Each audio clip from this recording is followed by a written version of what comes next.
Je vous le disais en titre, on vous embarque à Rangiroa sur la frégate Prairial pour vivre de l'intérieur l'exercice Rairoa 2025.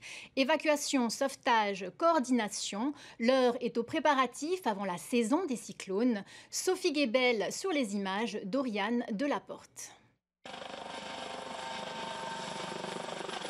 Un hélicoptère, la frégate Prairial, un centre de secours, la gendarmerie et les forces locales de Rangiroa. Est-ce que vous nous entendez? Si vous nous entendez, serrez-moi la main. On a mis les grands moyens pour l'exercice Rairoa 2025.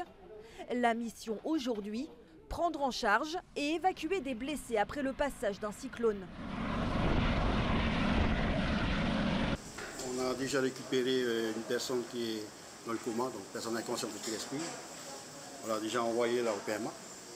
Ensuite, on a récupéré aussi une autre personne, donc un touriste qui a été écrasé un peu par une branche d'arbre. C'est peut-être juste un exercice, mais ça fait quand même du bien de voir un peu les conduites à tenir. Et c'est bien tout l'enjeu de cet entraînement grandeur nature, coordonner les moyens humains et matériels pour atteindre un niveau opérationnel adapté en cas de catastrophe naturelle. Premièrement, identifier tous nos manquements, nos faiblesses, les choses à améliorer, mais aussi identifier les forces et pouvoir travailler là-dessus. Vous déplacez le blessé jusqu'à notre zone d'évacuation. Au poste de commandement, mais aussi sur le terrain, 140 hommes et femmes ont participé à l'exercice. L'après-midi, il s'est poursuivi en mer avec la recherche de corps disparus après le passage du cyclone.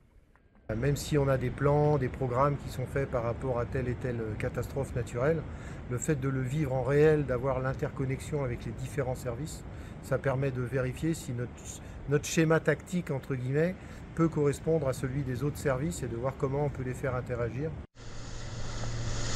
L'opération s'est achevée avec l'évacuation des sinistrés.